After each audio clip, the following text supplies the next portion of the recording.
I'm going to talk to you about media bias. Um, People like Rachel Maddow, Rush Limbaugh, Alex Jones, Cenk from the Turks, Seth Meyers, etc. People have political motives.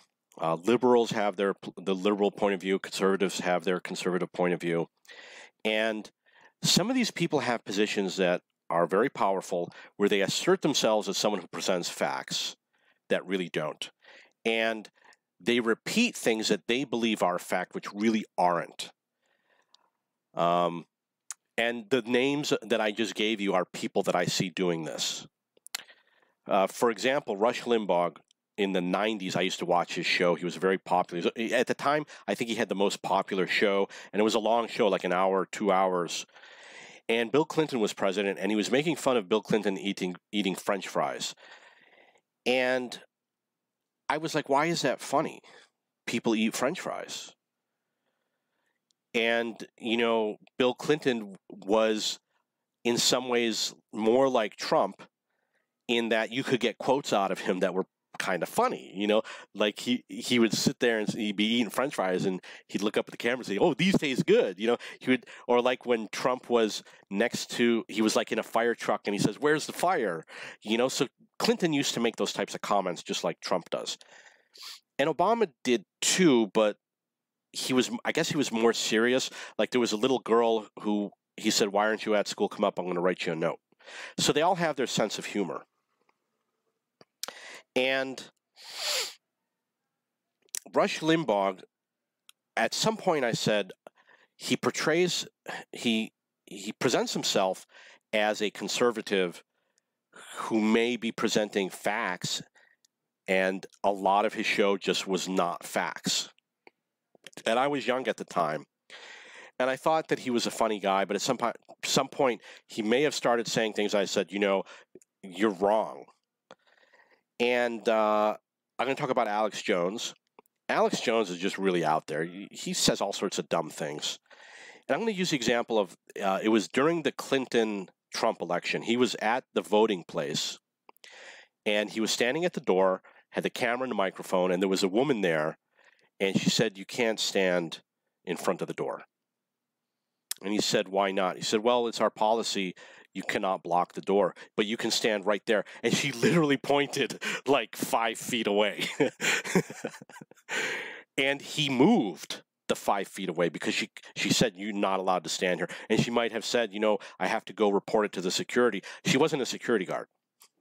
And she wasn't like threatening him or being mean to him. She was just saying, the policy is you can't block the door, but you can stand right there. So he moved the 5 feet over, and you could literally see the woman kind of was just standing there, and you could see the door was right there. He didn't move far. But what Alex Jones did was he said, "This woman, you've seen it, folks, she's denying me the right to vote." And then she would say, "No, I'm not denying you the right to vote. I'm just telling you don't stand in front of the door." And he said, "You heard it, folks. This woman is denying me the right to vote." And it wasn't edited. It was all one cut. And it went on for a long time. It wasn't like it was a minute or 30 seconds. It went on and on and on, 5 minutes long, 10 minutes long, where he's standing right in front of the door saying, "I'm being denied the right to vote." And she's saying, "No, I'm just telling you don't stand in front of the door." So that's why, and that's not the only thing. Alex Jones goes on and on. He says weird things. Now I'm going to talk to you about Rachel Maddow, because Rachel Maddow also says a lot of stupid things. Like Rachel Maddow will say, "Trump is guilty, in my opinion." She'll say something like that. Well, if it's your opinion, it's not a fact. So Rachel Maddow is one of those people. My father used to listen to Rachel Maddow every night, and I would be sitting in the other room, and I would be listening while he would be watching. And I would hear her say all sorts of crazy things that because I read the news on the internet, I get it before she gets it on the show. So I had already read about the story, and I already knew the facts. So what she's saying is just not true. And then you get to Seth Meyers. Seth Meyers says all sorts of bull, and he uses words like chaos. You'll see him say chaos every episode. The Trump administration is in chaos. And he doesn't say why. He doesn't say, this person refuses to work. This person failed to accomplish this task. He doesn't describe activities that are chaos. And he uses other derogatory words to incite. Like he'll say, the Trump organization uses fear. But that's what all the liberals do. When Rachel Maddow says you're going to lose your rights if Trump becomes president, she's also inciting fear. And Seth does the same thing. They do what they accuse the other person of doing. And Seth is an expert at it. If you listen to him empirically, he is speaking nonsense that would not hold up in a court case. And Rachel Maddow would not either. So I'm going to get to that woman, Kellyanne. She's like a spokesperson for Trump. Callaway, I don't know what her name is. So the ad issue, she said something like alternate facts. No, we have alternate facts. Well, here's the problem. The original facts were not facts. So it doesn't matter if you had alternate facts. If I were there, I would have said, I don't have alternate facts. I have the facts and you don't. So at issue was how many people showed up at the Trump inauguration. And the claim was that Obama had substantially more than Trump did. It was a complete fraud. And I'm going to explain to you why. What happened was a congressman maybe tweeted on Twitter a photograph that he had obtained from Getty Images of the Obama inauguration and a photograph of the Trump inauguration. And he said something like, these were both taken by NBC at about the same time, and it shows that Obama had more people than Trump did. Well, Obama did have more people than Trump did, but your photo is a lie. It's a fraud, and what you're claiming is absolutely not true, and you know it's not true. And I'm going to explain to you why. The Obama photo came from Getty Images, and you can go to Getty Images and you can ask their customer service. You can verify what I say is true. That photo has the date on it, but it doesn't have the time. It is the practice of that agency who I do business with. I have photos on Getty Images, and the practice of all stock agencies that they do not put the time. They remove that information from the photos, and they remove the date from 95% or more of photos, with the exception of something that has some sort of newsworthiness. That does have newsworthiness, so they put the date so that people know what date it was. No time. That congressman knew that it didn't have the time because he didn't check it.